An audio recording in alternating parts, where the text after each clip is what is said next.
bakunzi ba Axia Vibes TV iteka ryawe iteka ryanje turasuye kubaramutsa tubipfuriza kuroranirwa mu mirimo yanyu ya misi yose dusubiye gutegwa iteka ryo gusangira ikiganiro n'abari mu mugwi wa Wigore mu mugwi wa Wigore twamaze kumva umugwi wariwo n'ubutumwa bakora kandi turahimbariwe nuko ikibaraje ishinga ari uguha iteka umuntu cyane cyane ugowe ugwaye ufise ico akenye ku mutima no ku mubiri bakumva yuko umwitwariko wabo koba uguhereza iteka abantu nkabo. None dusubiye kandi kuramutsa abo tugomba duteramane mwebwe mwese muriko murakurikirana ibiganiro mushikirizwa na Axia Vibes TV.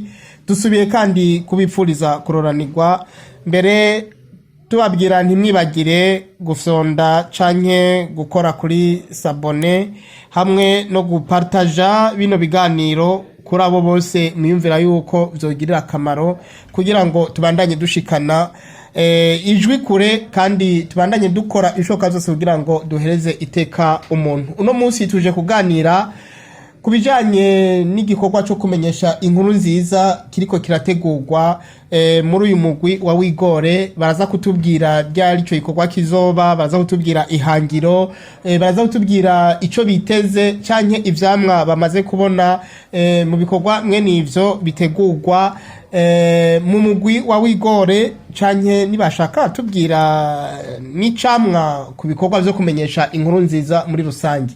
None reka nsubire nakire abo turiko turaganira mpereye ku ruhande rwanje batwidondore kugira ngo dushoboye kumva abo turi kumwe abaribo. Murakoze cyane.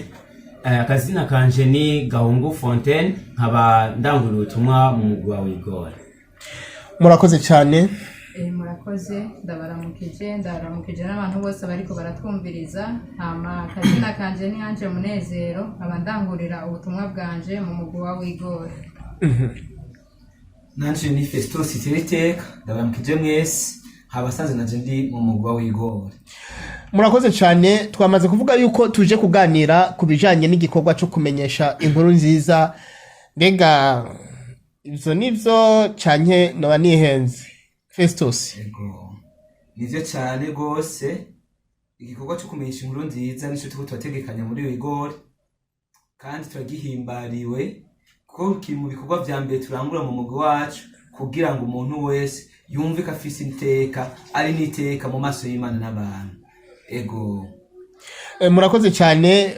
Ati kugira ngo umuntu wese yumve yuko afise iteka mu maso y'Imana n'abantu. Mbega none ni mpaka murinde gutunganya ibikorwa nk'ivyo canke iryo teka uwo muntu ryo mushikira no mu bundi buryo? oya nukuvuga nuvuga iyo nzira iri mu buryo bumwe muri bwinshi dusanzwe dukoresha mu mugwi wacu kugira ngo abo bantu bose tushe kubashikira no kubashikisha iyo nkuru nziza. Nisigura yuko ngariyo ariyo nzira yonyene, ni uburyo bumwe muri bwinshi dusanzwe dukora turangura. Ego murakoze cyane. Turaza kuhashika kumbure. Reka tubanze tumbereze ikibazo kwa Anje. Mbega Anje, bikorwa byo kumenyesha inkuru nziza musanzwe mumenyereye mubikora muri Wigore, kino gikorwa muri ko mucitegurira gute? Ego murakoze cyane. Igikorwa cyo kumenyesha inkuru nziza mu mugwi wa Wigore dusanzwe tukimenyereye cyane uko turiko turagitegura nguko. Nukuvuga ngo igikorwa cyo kumenyesha inkuru nziza turiko turategura muri iyi ndwi kizotangura ku munsi wa gatanu igihe cy'isaha indwi, nukuvuga 3h mu rurimi rw'igifaransa, kikaba kizobandanya no kuwa gatandatu kuwa Mungu niho kizosozerwa, kikazosozererwa ku nkuka yo kukira no kubohoka mu rurimi rw'igifaransa ico bita messe de guérison. Ego nukuvuga rero ngo mu mugwi wacu wa Wigore ico gikorwa turakimenyereye cyane nkuko umuvukanyi wacu Festus abivuze. Ni uburyo bumwe muri bwinshi bwo kumenyesha inkuru nziza, bwo kwereka, bwo kugarukana iteka ry'umuntu. Nukuvuga ngo mu gikorwa cyo kumenyesha inkuru nziza abantu benshi barabona iteka bafise mu maso y'Imana, barabona iteka novuga nti Kristu abafitiye, abihebuye, abagwaye, abarushe ku mutima no ku mubiri. No kuvuga ngo mu gikorwa cyo kumenyesha inkuru nziza, ubwiza bwa Kristu Yezu burabashikira tubicishije mu gikorwa cyo kumenyesha inkuru nziza. Kuko ntihaza abawigore gusa, haza n'abandi ba Kristu batandukanye, haza mbere n'abari barataye Kristu mu buzima bwabo, babona kumenga nta teka bagifise imbere y'Imana. Ego. Murakoze cyane, kumbure turaza kuguma tuhashika kugira ngo mutubwire ingene ubwo butumwa bwo kumenyesha inkuru nziza buheza bukagarukana iteka kuri abo baba baje kugira ngo bumvirize ubwo butumwa bwo kumenyesha inkuru nziza. Akabazo muri iyo ntumbero y'integuro nyene tugatumbereze kwa Fontaine, mbega imyiteguro irikira haba ni yihe, muriko mukora iki mu kwitegurira ico gikorwa? Murakoze cyane. Imyiteguro urabona ko hasigaye iminsi mikeya turayirembeje, turayijanye. Ubwa mbere mwiyo ndinganizo y'iyo nyigisho birasaba ubwa mbere yuko umuntu yitegura ku mutima no ku mubiri. Ubwa mbere kwitegura ku mutima ni uko dutumira guhabwa amasakramento y'ikigongwe, mu kubyitegurira neza kugira ngo Yezu umwakire witeguye. Hama kuwo munsi mw'iyi minsi nyene birasaba ko umumwe wese kugira ngo azoze muri ico kibanza, ni kugira navuze kwitegurira ku mutima. Ni vyiza yuko umuntu aba yafashe umwanya wo kwirimbura, yo kwisuzuma. Navuze cyane kwitegura ku mutima kugira ngo Yezu umwakire, Yezu agire aho ashikira mu mutima wawe wisuganije. Ni mwiyo ntumbero rero muko kwitegura neza guhana na Yezu, turumva yuko tubandanya twakira neza, twitegura neza, haba mu gutumira no mu gutumira abagenzi kugira ngo ntabari jewe gusa canke na mugenzi wanje tuba turi kumwe, kugira ngo uwo wese twumve yuko dufise inyota yuko kumubwira ati aze guhana na Yezu. Abavukanyi nkuko wigora isanzwe ikorera ku mashuri, harasabwa turagenda tugashikira ku mashuri, abanyeshuri abakorera ubutumwa ku mashuri, twabibamenyesha. Nkuko gutumira kandi aho ku mashuri turabwira n'abayobozi, abarezi, mu bavyeyi, mu miryango bose, twumva yuko izo nyigisho iyo nyigisho evangelisation itumiyemwo bose, si kuvuga nkuko umuvukanye yabivuze, si kuvuga abawigore gusa, abakristu bose, abo bose bumvise ubwo butumwa bwacu, inyota yo gushikira Yezu, bose barahawe ikaze. Niyo ntumbero kubandanya tubatumira umumwe wese ahageza ahashika, gutumira kugira ngo Yezu ashobore kudukiza. Murakoze. Murakoze cyane. Tugaruke kwa Fetusi, dutere intambwe neza na neza. Iyi evangelisation muriko murategura, kiyikwa cyo kumenyesha inkuru nziza muriko murategura, ihangiro mihaye niri? Ihangiro ubwa na mbere tuyihaye muri no evangelisation twategura igaruka kuri hahandi nyene umuntu wese amenye ko yakunze. Kunabwiye ko ubutumwa bwacu ni gusasagaza urukundo rw'Imana.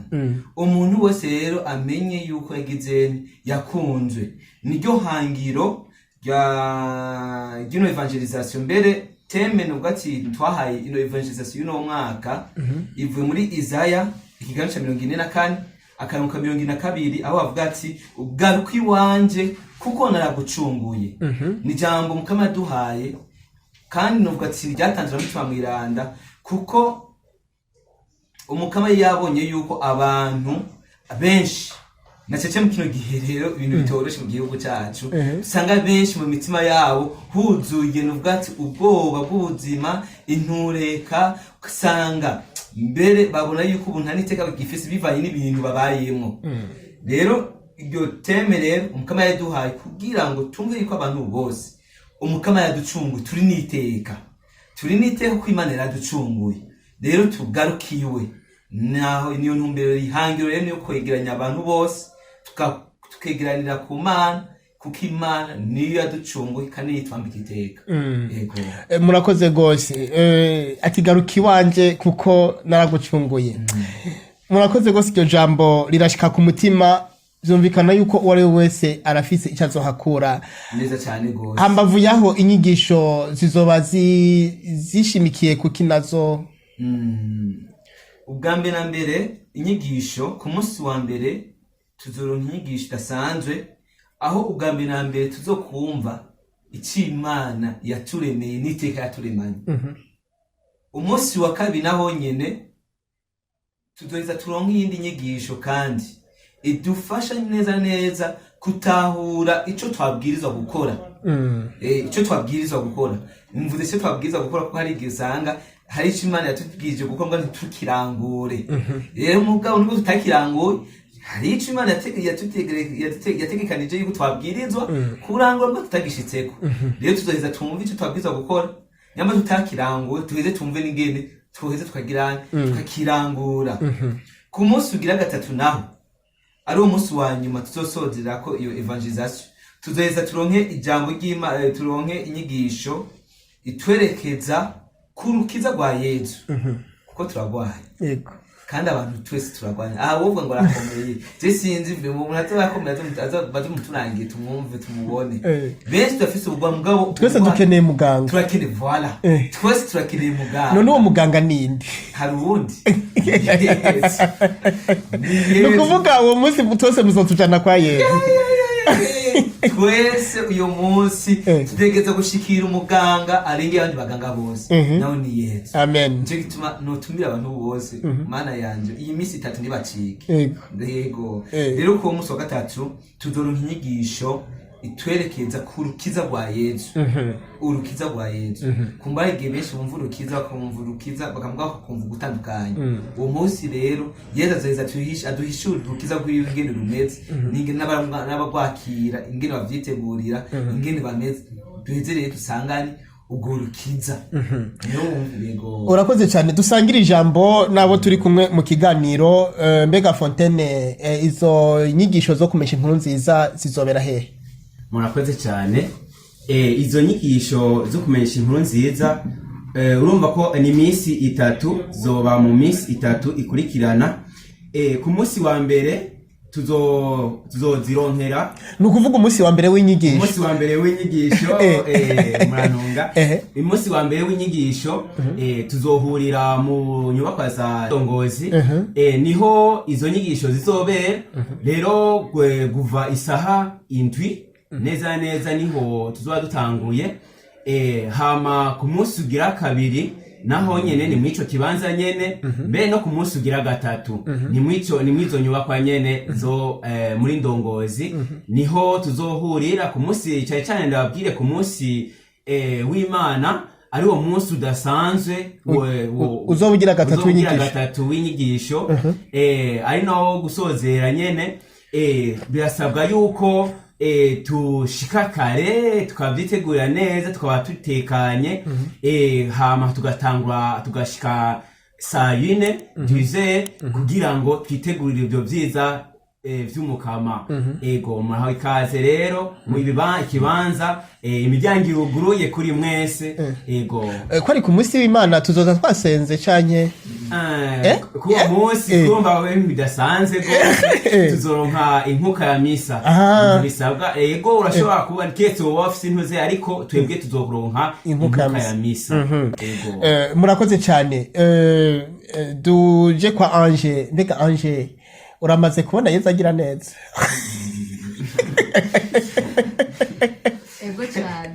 Yesu ndamaze kubona agira neza. Ibyo akora sinobidonda ngo ndabimare, kuko ni umwami w'abami, ni umukiza, numva ni rukundo. Umva ibyo akora nohera iki gitondo nkazoshikana ku kindi, bukongera bugaca ukiriko urabivuga ndiko ndavuga ibintu yeza agenda aho uri vrai ego deja n'ubu ivyo akora yamaze kubikora kuko izi mpwemu turiko turakoresha niwe yaziduhaye ego Festus uramaze kubona Yesu agira neza Yesu namwiteka umwami w'amafresher umwami w'amafresher ego vrema kuko uri muri Yesu vrema ubwira amafresher nukuri ubuzima urabugabana naco gituma vrema mpimbawe gose na kino kiringo kidasanzwe nuko tumukama duteguriye muri wigore kuko amafresher tuzoyuzuzwa nukuri tugire ubuzima ku mutima no ku mubiri je turamaze kumubona kandi sisiba kumubona buri minsi yose kumanda muko agumanyere ijya hangiro rikuru ijya teme y'inyigisho mwavuze ngo garuka iwanje uko naragucunguye mbega haraho byabishika umuntu Imana ikamuhamagara mugabo hakaba intambamyi kugira ngo izo ntambamyi zihave muhamagarira iki abo kwitegura cyangwa bariko barumva hariko haravugwa nuvuga ngo ico gikorwa hidasanzwe kumesha inkuru nziza ego nivyo nkuri burya intambamyi ntizibura kuko bwa mbere na mbere Imana yaraduhamagaye mugabo umwasi sekibi nawe aratujamwo akatuzibiza amatu yacu ko twoye kumva iryo jwi ry'umukama iyo shetani nakandi kunda guca mu ari ica mu biki ironka ikibanza cyane cyane mu gihe twebwe twayugururiye tuyugururwa mu bicumuro rero ikintu cya mbere kidasanzwe no tumira abantu bose ko batubikurikirana ndabatumgamira mbere kwisunganya ku mutima kurondera ukwirega aho bishoboka bagende basubire kandi basubize hamwe n'umukama ukwirega kandi bakirega bivuye ku mutima ikindi kigira kabiri kandi gisaba kugira ngo umukama guhamagara kumwitaba neza ubwambere wireze ubwa kabiri naho ucubisaba yuko umwemera kuko nk'ubu wewe umpamagaye ntakwemera sifa ndakwitavye nukuri umpamagaye no kwitaba nk'aho nk'ubu rero ko Agiza TV yaguhamagaye ukitaba urayemera utagize nuvuga ntakuzi umpamagaye ndakwikawusha neza mu kirundi niko babivuga byumutse mugabo umaze kumwemera birasaba yuko rero wemera Imana ukagira ukwemera gushitse hama kandi umaze kumwemera nivyo bice biheza bikaguhereza ukwizigira kumva yuko iyo Mana wemera urayizigiye kandi urizigiye yuko ishoboye byose umaze kwizigira naho ukwizigira bivyara urukundo bice biheza bikakuduza mu rukundo kumva yuko iyo Mana uyikunze je novuga ati byo no bahamagaramo nivyo bintu bitatu mugabo bishigikiwe no kwirega ubwambere mu wiga igicuma cyawe hama ugira ukwemera wemeye iyo Mana hama uyizigire umaze kuyizigira ugira urwo rukundo urwo rukundo ngo ruzoshya rutombera uhaguruka ukaza gusanga nivyo vyiza byo muri evangelization mwatubwiye umunsi wa mbere w'inyigisho yo ari ku munsi wa gatanu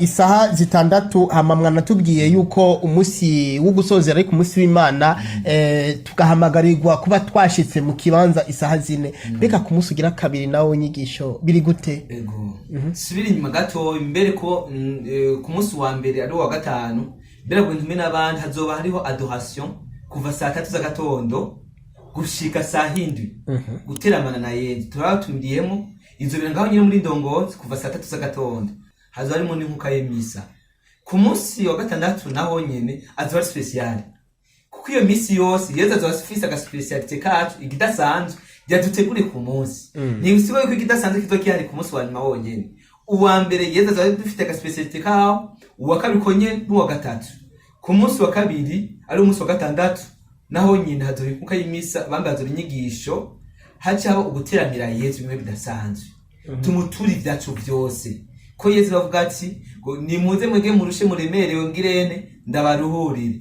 kandi ngo nimunturi ibyanyu byose Yesu rero uwo munsi azoba yiteze kumva tumuturi ibyacu byose ego murakoze cyane bakunzi ba Agiza TV iteka ryawe iteka ryanje mwamaze kumva yuko ibintu ibintu ni vyiza cyane gose mbo bakunze kuvuga ngo ibintu n'amavuta muri wigore. Iyi ndwi tuyisozere turi muri Yezu, turi mu Mukama, ngo niwe muganga mukuru, niwe akiza. None akajambo kanyuma kugwaruka Fisto. Fistos. Je akajambo kanyuma novuga burya Umukama araturindiriye mugabo kugira ngo Yezu akore mu buzima bwacu niko dutera intambwe imwe. Nagume ntumira abantu bose kugira gutera intambwe imwe yo kuza kwegera umuganga w'abaganga Yezu Kristo. Niwe aheza akadukiza ku mutima mbere no ku mubiri ko Yezu ntacamunaniye. Renda tumiriye abajene bose abariko batukwikirana bose ndabatumiye muri iyo misi dasanzwe, sinabajene gusa, aba mama, aba papa, abantu bose ko batukurikirana turabahaye ikaze, baze n'abari hanze bose nabo yitwa bahaye ikaze, kuko bidahindutse bizoza biracyako kibiriraho kurungurukana bumenyi cyaca kuri page ya Facebook. Rero nabo nyene biyumve aho bazoba ari hose bagabanye ivyo vyiza vyo mu Mukama. Urakoze cyane. Muvuganye Ange, hari icyo hamagarira urwaruka? Ego cyane. Ndatumiye ugwaruka ruriko ruratwumviriza, ndetse n'abariko batariko baratwumviriza bagenzi babo barashobora kuzobabwira. Dutumiye ugwaruka gusa bakabashikiza kino kiganiro kugira ngo kibashikire. Bazobashikiza ikiganiro kugira kibashikire. Turatumiye abamama, turatumiye abapapa, aho bose bafise ibibazo bitandukanye, abarushe ku mutima no ku mubiri, turabatumiye kugira ngo bazoze kugabana ibyiza by'Umukama wacu Yezu Kristo, kuko arabakunda kandi abitayeho. Nkuko mwabyumvise ku nyigisho ya mbere, aho tumenya ngo twaremewe kuba mu rukundo rwa Kristo Yezu. Nico yaturemeye, kuko ijambo riravuga ngo narakwiremeye kugira ngo ube umusavyi wanje. Mbega uyu munsi naremewe iki? Jewe umujene canke umupapa umumama naremewe iki? Ibyo turakeneye kubimenya. Nta wundi azobitumenyesha atari Kristo Yezu. Ego. Urakoze Fontaine, mu gusozera wosozera gute? Jewe no kubatumira cyane cyane muri kino civugo ngenderwa ko cizi nyigisho zose, aho Umukama atubwira ati garuka iwanje uko naragucunguye. Twumve yuko twese tuzoza kugabana, twumve yuko twese twacunguwe, twese twumve yuko turi mu kanyamuneza k'intsinzi y'umwami wacu Yezu Kristo. Murakoze cyane. Tugire tuti wigore Sorarinye Dimonde. Ako karimwo wigore Sorarinye Dimonde. Murakoze cyane bakunzi ba Axia Vive TV, iteka ryawe iteka ryanje. Aha niho dusozereye ikiganiro cacu cuno munsi.